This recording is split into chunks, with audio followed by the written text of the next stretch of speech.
दोस्तों अगर अभी तक आपने मेरे चैनल को सब्सक्राइब नहीं किया है तो चैनल को सब्सक्राइब कर दें और साथ में बेल आइकन को भी प्रेस कर दें ताकि आपको मेरी आने वाली इसी तरह की हर नई वीडियोस की नोटिफिकेशन मिलती रहे।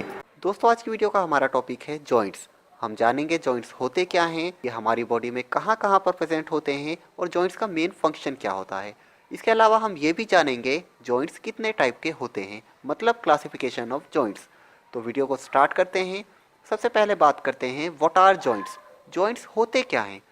जॉइंट्स हमारी बॉडी का वो पार्ट होता है जहाँ दो या दो से ज़्यादा बोन्स आपस में आकर के मिलती हैं। उस पार्ट को हम क्या बोलते हैं, जॉइंट्स बोलते हैं। एग्जाम्पल के लिए दोस्तों आपने ह्यूमन स्केलेटन देखा होगा। आप जानते होंगे हमारे स्केलेटन में टोटल 206 बोन्स होती हैं। हमारा स्केलेटन सिर्फ एक बोन तो नहीं होता, बहुत सारी बोन से मिलकर के बना हुआ एक स्ट्रक्चर स्केलेटन होता है। तो उस स्केलेटन में जहाँ पर दो या दो से ज़्यादा बोन्स आपस में मिल रही हैं उस एरिया को हम क्या बोलते हैं, जॉइंट्स बोलते हैं। ठीक है, तो समझ आ गया आपको जॉइंट्स क्या होता है। हमारे स्केलेटल सिस्टम का वो पार्ट जहाँ पर दो या दो से ज़्यादा बोन्स आपस में आकर के मिल रही हैं उसे हम जॉइंट्स बोलते हैं। ठीक है, विदाउट जॉइंट्स दोस्तों हम बिल्कुल भी मूवमेंट नहीं कर सकते हैं। जैसे कि आपने देखा होगा, अगर हमें रनिंग करनी है, जॉगिंग करनी है, वॉकिंग करनी है तो क्या होता है, हमारा जो नी जॉइंट है वो क्या होता है, बेंट होता है। अगर वो बेंट होना बंद कर दे तो क्या होगा, हम रनिंग कर पाएंगे। इमेजिन करिए अगर हमारी बॉडी में से एल्बो जॉइंट को हटा दिया जाए तो हम कोई चीज़ लिफ्ट कर पाएंगे, नहीं कर पाएंगे ना।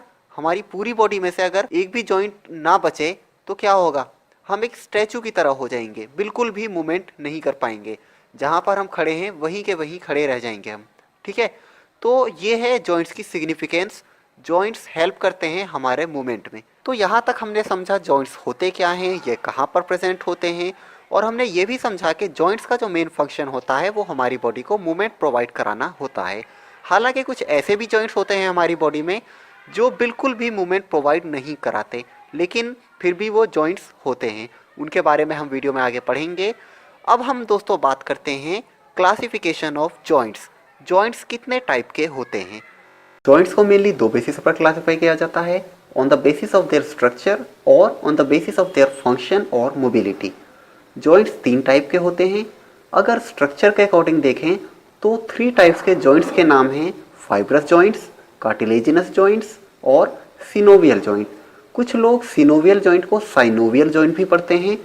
वैसे जो करेक्ट प्रोनाउंसिएशन है दोस्तों वो सिनोवियल ही है, लेकिन अगर आप साइनोवियल पढ़ लेते हैं तो इसमें आपको कोई प्रॉब्लम नहीं होने वाली है।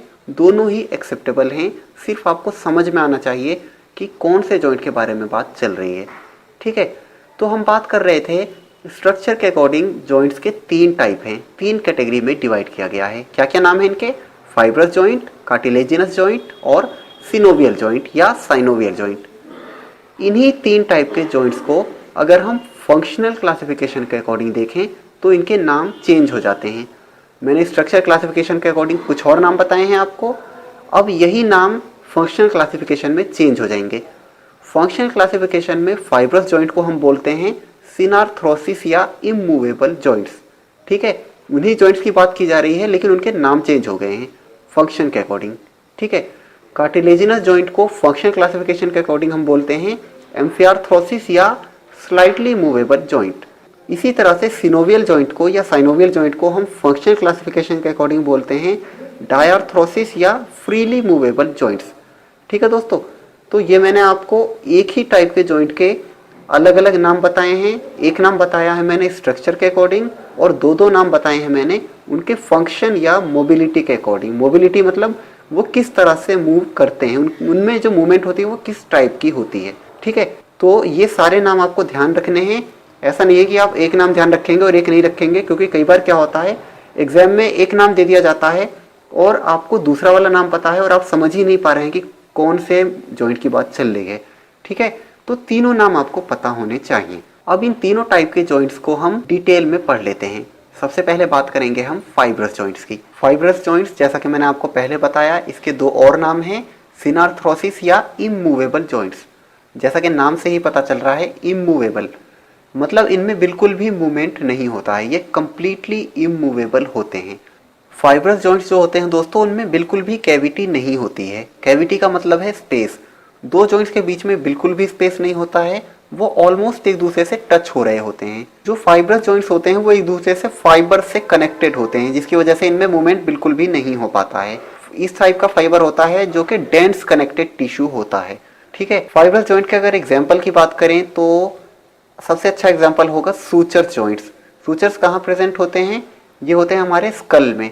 स्कल की जो क्रेनियल बोन्स होती हैं, हमारी ब्रेन वाली बोन जो कि मैंने पिक्चर में शो कर रखा है, इसमें सूचर्स होते हैं। सूचर्स के बीच में आप देख सकते हैं बिल्कुल भी गैप नहीं है, जिसकी वजह से इसमें बिल्कुल भी मूवमेंट नहीं होता है, नो मूवमेंट एट ऑल। ठीक है, इसके अलावा इसका एक और अच्छा एग्जाम्पल है गोम्फोसिस। गोम्फोसिस कौन से जॉइंट्स होते हैं? जो हमारे टीथ में होते हैं, हमारे जो गम होते हैं, मसूड़े, दांत हमारे हिलते नहीं है ना। क्यों नहीं हिलते? क्योंकि वहाँ के जो जॉइंट हैं, हमारे टीथ के जो जॉइंट हैं, वो इमूवेबल जॉइंट्स होते हैं, कोई भी मूवमेंट उनमें नहीं होता है और उन जॉइंट्स में बिल्कुल भी कैविटी भी नहीं होती है ना। तो ये चीज आप समझ गए फाइब्रस जॉइंट्स के बारे में। अब बात करते हैं हम सेकंड टाइप के जॉइंट्स की, जिसे बोलते हैं हम कार्टिलेजिनस जॉइंट। कार्टिलेजिनस जॉइंट के दो नाम और हैं जो कि मैंने आपको ऑलरेडी बता रखे हैं। क्या क्या नाम है, रिकॉल कर लेते हैं। एम्फिआर्थ्रोसिस या स्लाइटली मूवेबल जॉइंट। अब इसके नाम से ही आपको पता चल रहा है स्लाइटली मूवेबल, मतलब थोड़ा थोड़ा इसमें मूवमेंट हो पा रहा है, जबकि ऊपर जो हमने पढ़ा था फाइब्रस जॉइंट में, वहां पर मूवमेंट बिल्कुल भी नहीं था। तो उसके कैरेक्टरिस्टिक्स क्या हैं?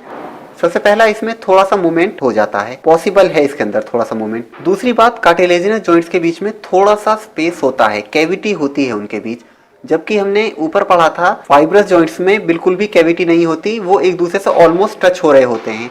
लेकिन कार्टिलेजिनस जॉइंट के बीच में थोड़ी सी कैविटी होती है, थोड़ा सा स्पेस होता है। और तीसरी बात, जो कार्टिलेजिनस जॉइंट्स होते हैं उनके बीच में जो बाइंडिंग मटेरियल होता है जिससे वो अटैच होते हैं एक दूसरे से, वो क्या होता है? वो कार्टिलेज होते हैं। इसका एक अच्छा एग्जांपल है हमारे वर्टेब्रल कॉलम के जॉइंट्स। आपने इंटरवर्टेब्रल डिस्क के बारे में पढ़ा होगा, वो किससे बने हुए होते हैं? कार्टिलेज से बने हुए होते हैं। तो जॉइंट्स के बारे में, जैसा कि मैंने वीडियो के स्टार्ट में बताया था, जहां पर दो या दो से ज्यादा बोन्स आपस में कनेक्ट होती हैं उसे हम जॉइंट बोलते हैं।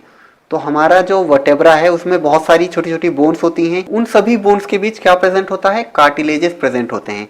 तो हमारे वर्टेब्रल कॉलम में थोड़ा थोड़ा जो मूवमेंट है वो पॉसिबल है, थोड़ा सा स्पेस भी होता है उसके बीच। अगर आपने मेरी कार्टिलेज वाली वीडियो देखी है तो वहां भी मैंने इस चीज को थोड़ा सा एक्सप्लेन करा है, वहां भी आप समझ सकते हैं। और एक दूसरा अच्छा एग्जांपल और भी ले सकते हैं हम, हमारे रिब केज के जॉइंट्स। हमारे रिब केज के जो जॉइंट्स होते हैं वो भी कार्टिलेजिनस जॉइंट होते हैं, जिसकी वजह से वो स्लाइटली मूवेबल जॉइंट्स होते हैं, थोड़ा थोड़ा मूव कर सकते हैं। अगर आपने रेस्पिरेटरी सिस्टम पढ़ा होगा तो आपको पता होगा, जब हम इनहेल करते हैं और एक्सहेल करते हैं तो उसमें हमारे रिब केज का भी एक रोल होता है, उसमें भी थोड़ा सा मूवमेंट होता है, वो स्ट्रेच होता है थोड़ा सा, उसके बाद वापस सेम पोजीशन में चला जाता है, फिर स्ट्रेच होता है, फिर सेम पोजीशन में चला जाता है। तो किसकी वजह से पॉसिबल होता है? इस वजह से पॉसिबल होता है क्योंकि वहां पर कार्टिलेजिनस जॉइंट होते हैं। ठीक है दोस्तों, तो यहाँ तक आपको समझ में आ गया। अब बात करते हैं तीसरे टाइप के जॉइंट्स की, जो है सिनोवियल जॉइंट या साइनोवियल जॉइंट। इसके मैंने आपको दो नाम और बताए थे, रिकॉल कर लेते हैं। डायआर्थ्रोसिस या फ्रीली मूवेबल जॉइंट्स। अब नाम से ही बिल्कुल पता चल रहा है फ्रीली मूवेबल, मतलब बिल्कुल पूरी तरह से इसमें मूवमेंट हो रहा है, बिल्कुल आसानी से। जो सिनोवियल जॉइंट होते हैं उनके बीच में कैविटी ज्यादा होती है as compare to cartilaginous joint, बीच में ज्यादा स्पेस होता है। और वो जो स्पेस होता है उनके बीच में सिनोवियल फ्लूइड होती है, जिसकी वजह से बहुत ही स्मूथली एक दूसरे के ऊपर हमारी जो बोन्स हैं वो स्लाइड कर पाती हैं, जिसकी वजह से मूवमेंट और भी इजी हो जाता है। तो सिनोवियल फ्लूइड यहाँ पर प्रेजेंट होता है, कैविटी ज्यादा होती है, मतलब स्पेस ज्यादा होता है, पूरी तरह से मूवेबल होते हैं। ये कुछ इंपॉर्टेंट कैरेक्टरिस्टिक्स हैं सिनोवियल जॉइंट के। इसके अलावा सिनोवियल जॉइंट को भी सब डिवाइड किया गया है 6 अलग अलग कैटेगरीज में। Hinge joint, pivot joint, ball and socket joint, saddle joint, ellipsoid या कॉन्डेलॉइड जॉइंट, प्लेन या ग्लाइडिंग जॉइंट। तो ये 6 टाइप्स के जॉइंट्स हैं जो कि मैंने आपको बताए। ये सब डिवीजन है सिनोवियल जॉइंट्स के। ठीक है, सिनोवियल जॉइंट के बारे में दोस्तों मैं आपको पहले बता दूं, ये सबसे इंपॉर्टेंट जॉइंट्स होते हैं फिजिकल एजुकेशन और स्पोर्ट्स के फील्ड में। जब भी हम बात करते हैं तो सबसे ज्यादा क्वेश्चन सिनोवियल जॉइंट से ही पूछे जाते हैं, क्योंकि ये फ्रीली मूवेबल जॉइंट्स होते हैं। और आपको पता है जब भी हम कोई फिजिकल एक्टिविटी करते हैं तो उस समय फ्रीली मूवेबल जॉइंट्स ही हमारे सबसे काम आते हैं। ठीक है, तो वन बाय वन हम सभी को डिटेल में पढ़ेंगे। सबसे पहले बात करते हैं हिंज जॉइंट की। हिंज जॉइंट एक बिल्कुल सिंपल जॉइंट है। ये यूनिएक्सियल जॉइंट होता है। यूनिएक्सियल जॉइंट का मतलब है इसमें जो मूवमेंट होती है वो एक ही डायरेक्शन में होती है। इसका एग्जाम्पल है हमारे एल्बो जॉइंट और हमारी नी जॉइंट। आपने देखा होगा हमारा एल्बो जॉइंट किस तरह से मूव करता है, उसमें सिर्फ फ्लेक्शन होता है और एक्सटेंशन होता है। इसी तरह से हमारा नी जॉइंट भी, उसमें फ्लेक्शन होता है और एक्सटेंशन होता है। आपने देखा होगा आपके रूम का डोर कैसा होता है, उसमें हिंजेस लगे होते हैं, मतलब कब्जे लगे होते हैं दरवाजे के अंदर। तो उसे जैसे आप दरवाजे को खोलते हैं और बंद करते हैं, तो सेम उसी तरह से हमारे एल्बो जॉइंट और हिंज जॉइंट होते हैं। ठीक है, तो मुझे लग रहा है आप समझ गए होंगे। हिंज जॉइंट का एक अच्छा एग्जांपल और है हमारे फेलेंजेस, मतलब हमारी जो फिंगर्स होती हैं, फिंगर्स की जो बोन्स होती हैं, उन्हें हम बोलते हैं फेलेंजेस। तो फेलेंजेस के बीच वाले जो जॉइंट्स होते हैं, इंटरफेलेंजियल जॉइंट्स, वो भी हिंज जॉइंट का एक अच्छा एग्जाम्पल है, क्योंकि वो भी यूनिएक्सियल जॉइंट ही हैं, मतलब एक प्लेन में मूवमेंट करने वाले जॉइंट। ठीक है, तो ये बात की हमने हिंज जॉइंट की। नेक्स्ट है पिवट जॉइंट, इसे हम रोटरी जॉइंट भी बोलते हैं। पिवट जॉइंट जो होते हैं वो कैसे मूवमेंट अलाउ करते हैं, वो अलाउ करते हैं रोटरी मूवमेंट, मतलब ऐसा मूवमेंट जो कि रोटेशन में हो। जैसे कि एग्जांपल के लिए आप समझ सकते हैं, हमारी जो नेक होती है उसमें क्या होता है, हमारी जो नेक होती है वो उससे साइड टू साइड मूवमेंट कर पाते हैं इजीली। तो ये क्या है, रोटरी मूवमेंट है, रोटेशन हो रही है इस वाले मूवमेंट में। इसका एक और अच्छा एग्जाम्पल है हमारी रेडियो अल्नर जॉइंट। ये कहां पर प्रेजेंट होती है, हमारी जो फोर आर्म में दो बोन होती हैं। कौन कौन सी बोन होती हैं, रेडियस और अल्ना।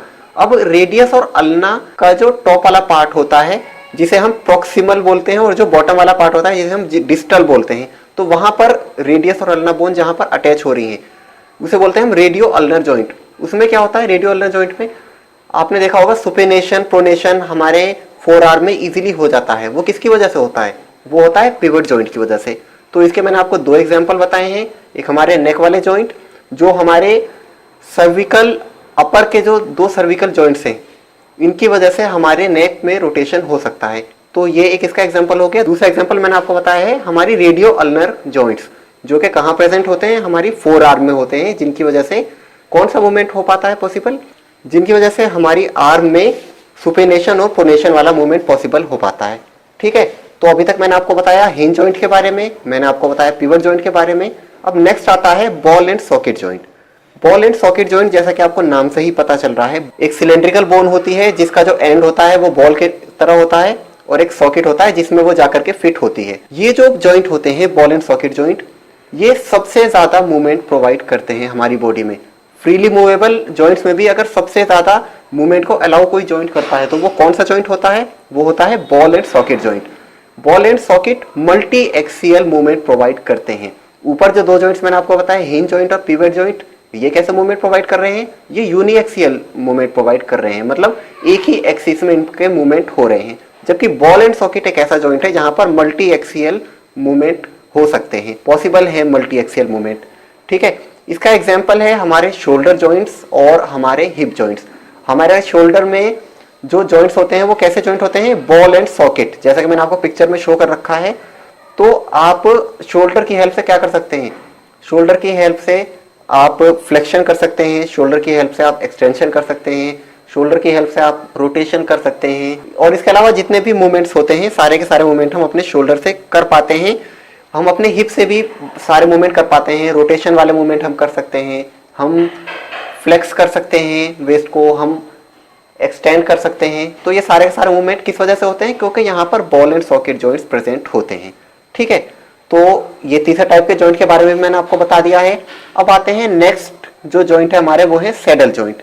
सैडल जॉइंट कैसे होते हैं, सैडल जॉइंट में जो बोन्स होती हैं वो एक बोन होती है कॉनकेव और एक बोन होती है कॉन्वेक्स। जिस तरह से आपने देखा होगा हॉर्स की बैक पर जो सीट होती है वो किस टाइप से होती है, वो कॉनकेव शेप में होती है, और जब हम उस पर जाकर के बैठते हैं तो हम किस टाइप से बैठते हैं, हम कॉन्वेक्स शेप में एक तरह से बैठते हैं। ये समझने के लिए मैं आपको एग्जांपल के तौर पर बता रहा हूं। तो इसी वजह से जो हॉर्स की बैक पर सीट होती है उसे हम सैडल बोलते हैं। सेम उसी तरह से सैडल जॉइंट भी होता है, इसका अपीयरेंस। ठीक है, सैडल जॉइंट कहां पर प्रेजेंट होता है, सैडल जॉइंट प्रेजेंट होता है जहां पर कार्पल और मेटाकार्पल बोन आकर के मिल रही है हमारे थंब वाले रीजन में। इसी जॉइंट की वजह से हमारे थंब में कई सारे मूवमेंट्स पॉसिबल हो पाते हैं। और सैडल जॉइंट कैसे होते हैं, बाई एक्सियल जॉइंट होते हैं, मतलब वो दो एक्सिस पर मूवमेंट अलाउ करते हैं। जबकि अभी मैंने पीछे जो तीन जॉइंट्स के बारे में बात की है, मैंने हिंज जॉइंट और पिवट जॉइंट के बारे में बात की, ये यूनी एक्सियल है। मैंने बॉल एंड सॉकेट जॉइंट के बारे में बात की, ये मल्टी एक्सियल है, मतलब ये दो से भी ज्यादा एक्सिस में मूवमेंट प्रोवाइड करते हैं। ये जो मैंने चौथा आपको बताया है सैडल जॉइंट, ये बाई एक्सियल है, ये दो एक्सिस पर मूवमेंट प्रोवाइड करते हैं। इसमें कौन सा मूवमेंट नहीं होता है, इसमें रोटेशन मूवमेंट पॉसिबल नहीं है। और इसके अलावा जितने भी मूवमेंट्स हैं वो इसमें हो सकते हैं, जैसे कि flexion, extension, abduction, adduction, circumduction भी हो सकता है, लेकिन रोटेशन नहीं हो सकता। जबकि इससे पिछला जो जॉइंट है बॉल एंड सॉकेट जॉइंट, मैंने उसमें बताया कि उसमें सारे मूवमेंट्स पॉसिबल हैं, लेकिन इसमें सैडल जॉइंट में सारे मूवमेंट्स पॉसिबल हैं एक्सेप्ट रोटेशन। ठीक है। अब नेक्स्ट आता है हमारा एलिप्सॉइड जॉइंट या कॉन्डाइलॉइड जॉइंट। इसके दो नाम है, दोनों नाम आपको ध्यान रखने हैं, एलिप्सॉइड या कॉन्डाइलॉइड जॉइंट। ये भी बाइएक्सियल जॉइंट ही होते हैं, लेकिन इनमें भी रोटेशन नहीं हो पाती है।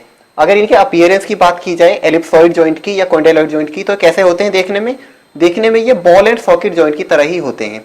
लेकिन बॉल एंड सॉकेट जॉइंट में क्या था, जो बॉल थी वो स्फेरिकल शेप में थी, जबकि इसमें क्या है, इसमें थोड़ी ओवल शेप में हो गई है। हमारी जो एक सिलेंड्रिकल बोन का एंड है वो ओवल शेप में हो गया है, जिसकी वजह से इसमें रोटेशन नहीं हो पाता है। इसमें सरकमडक्शन हो सकता है और दूसरे मूवमेंट्स पॉसिबल हो सकते हैं, लेकिन रोटेशन नहीं हो सकती है इसमें।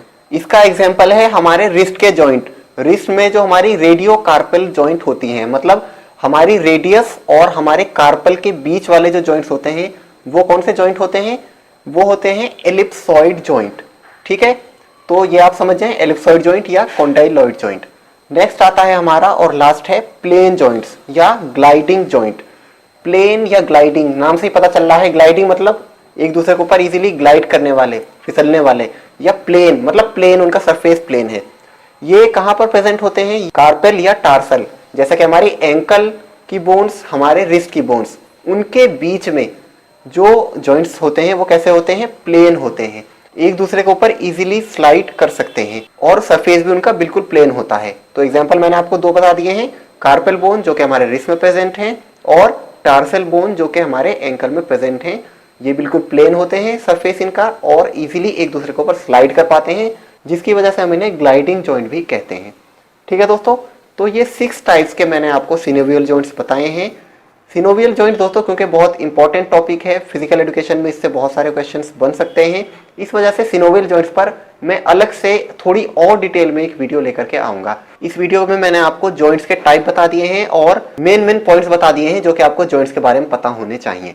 ठीक है दोस्तों, कैसी लगी आपको ये वीडियो कमेंट्स में लिखकर जरूर बताएं। वीडियो अच्छी लगी तो इसे लाइक करें, ज़्यादा से ज़्यादा शेयर करें, और अगर अभी तक आपने मेरे चैनल को सब्सक्राइब नहीं किया है तो चैनल को सब्सक्राइब कर दें और साथ में बेल आइकन को भी प्रेस कर दें ताकि आपको मेरी आने वाली इसी तरह की हर नई वीडियोस की नोटिफिकेशन मिलती रहे।